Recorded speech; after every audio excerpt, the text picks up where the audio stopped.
All right, people. Now we're going to talk about reflections. Every morning when you get up, you look in the mirror and you see your reflection. And that's exactly what this is. A reflection is a transformation that creates a mirror image of the pre-image across a line of reflection. This kind of goes back, very much goes back to what you learned about in elementary school when you learned about symmetry. Symmetry has a line of reflection, or the line of symmetry. What is on the left is the same as on the right.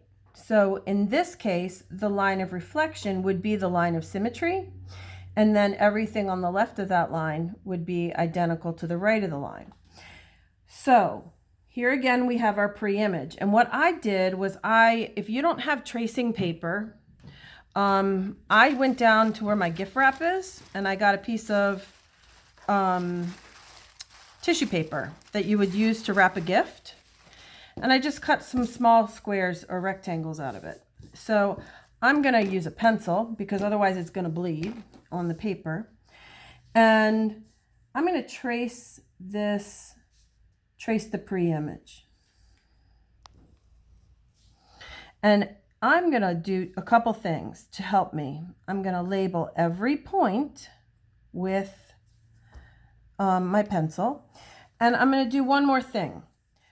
I'm going to mark where the origin is. And the reason I'm going to do that is because that's going to help me know once I reflect the shape, it's going to help me know where to place my paper. So we are going to reflect this triangle DEF over or across the x-axis. So in order to reflect it, we are going to flip it over. Now, do you see why I marked my origin?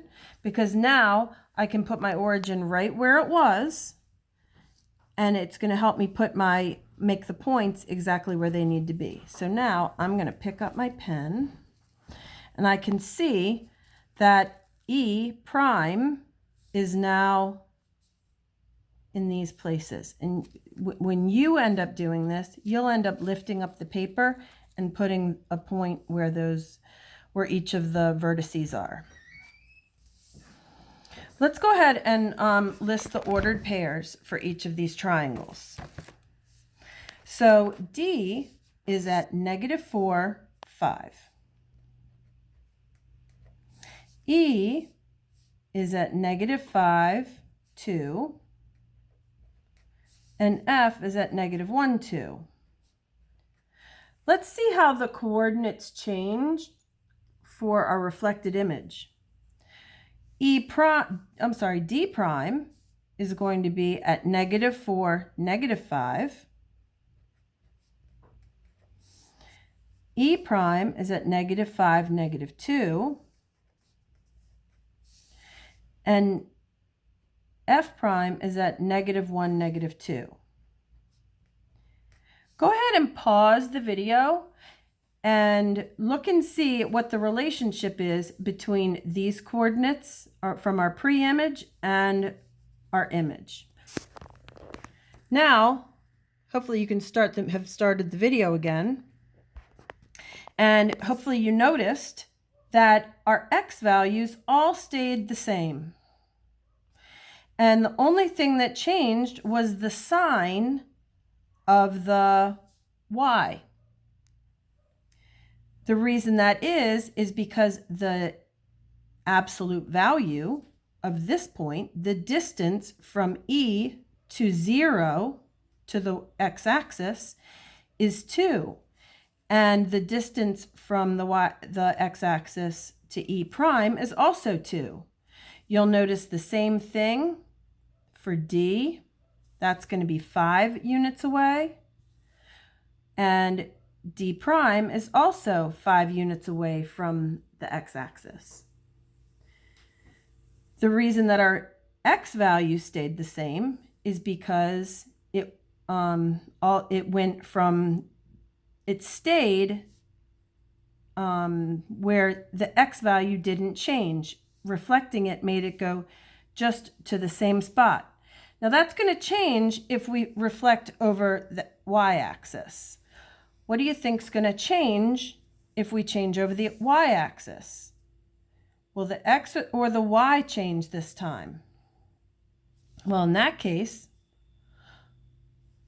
our x values will become opposites and the y values will stay the same. Okay?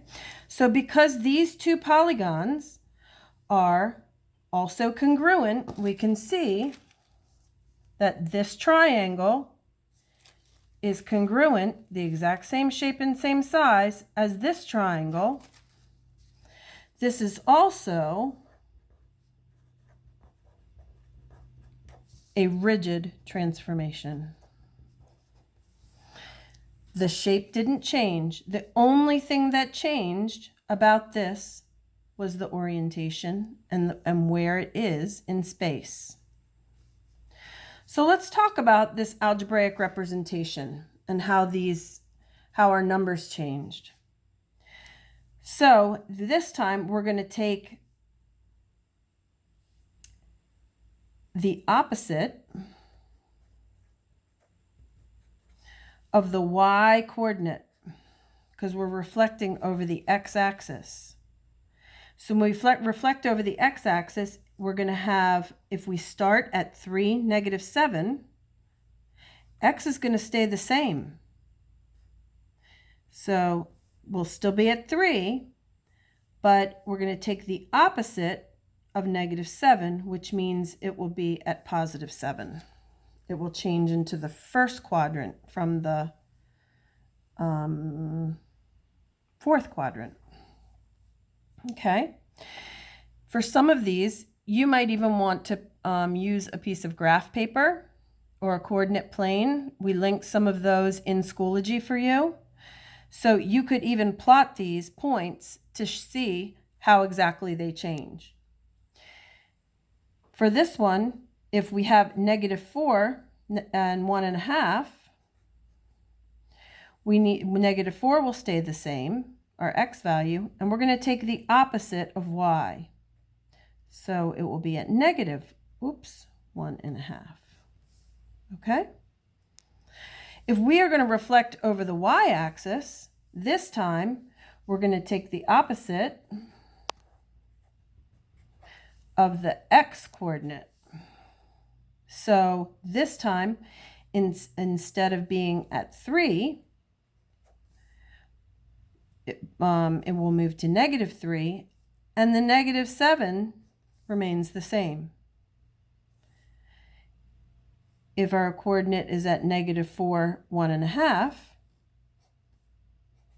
our new point will be at 4, 1.5. So by the end of the unit, you should also be able to describe the properties of a reflection and the effect on congruence and orientation of figures.